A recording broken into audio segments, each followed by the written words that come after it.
Assalamualaikum warahmatullahi wabarakatuh. Saya Zidan Ali Mukti akan menjelaskan mengenai jaringan penyokong pada preparat batang apel.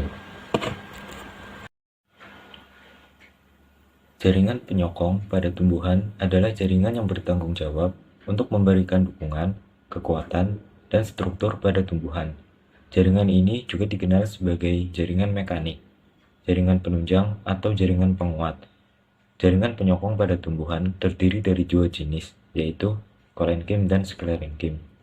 Jaringan penyokong berfungsi seperti tulang pada manusia, yaitu untuk menunjang bentuk tumbuhan mulai dari penegakan dan menguatkan batang dan daun, melindungi biji dan embrio, sampai melindungi berkas pengangkut atau vaskular. Jaringan penyokong terdiri dari dua, yaitu jaringan kolenkim dan jaringan sklerenkim. Jaringan sklerenkim merupakan jaringan penguat atau mekanik dalam tumbuhan. Kolenkim terbentuk dari sel-sel memanjang yang menyerupai sel prokambium dan berkembang dalam stadium awal promeristem. Kolenkim berasal dari meristem dan dari parenkim. Biasanya jaringan ini sebagai penguat pada tumbuhan yang muda dan sedang tumbuh. Kolenkim dapat ditemukan pada batang, daun, dan bagian bunga dan buah. Biasanya terletak di bawah epidermis. Pada batang, kolenkim bisa membentuk silinder penuh atau tersusun dalam berkas-berkas yang memanjang, sejajar sumbu batang.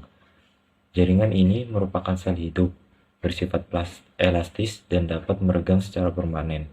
Bentuk sel sesuai asal, panjang berasal dari meristem dan pendek berasal dari parenkim dengan ukuran sel bervariasi. Dinding primer berlapis-lapis, bergantian antara lapisan berpektin banyak dengan selulosa sedikit dan pektin sedikit dengan selulosa banyak. Dapat juga berlignin dan berubah menjadi sklerenkim.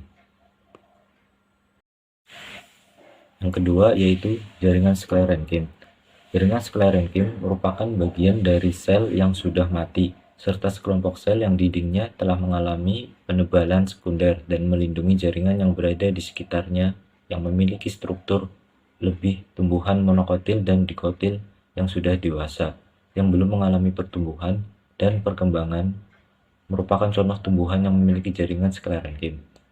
Biji keras dan organ tanaman dewasa lainnya seperti daun, batang, akar, dan kulit kayu juga termasuk jaringan sklerenkim.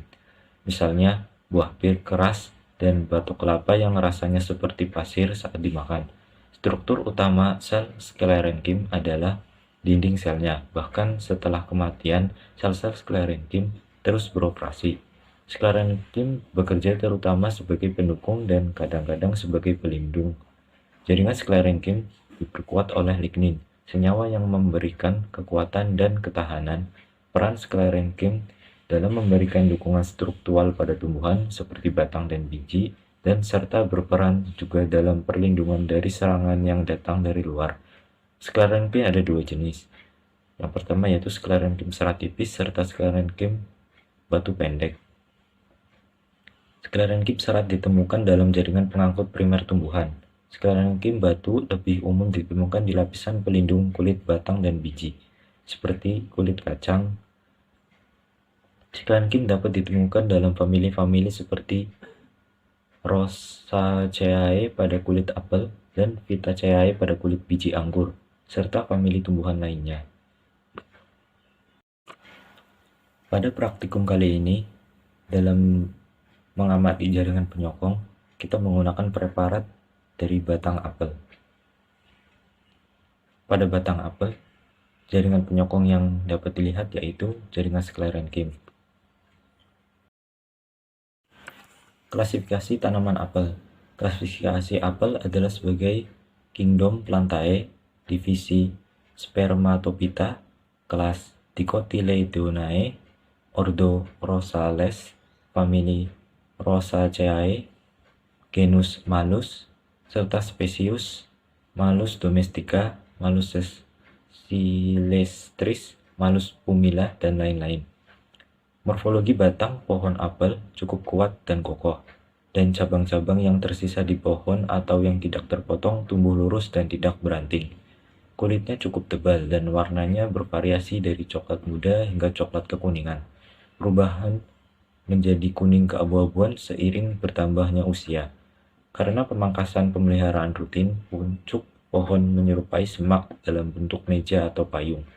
Batang tumbuh dengan cara tegak, tetapi cabang-cabang biasanya berkembang dalam orientasi miring. Demikian penjelasan saya mengenai materi jaringan penyokong yang dimana menggunakan preparat tanaman apel.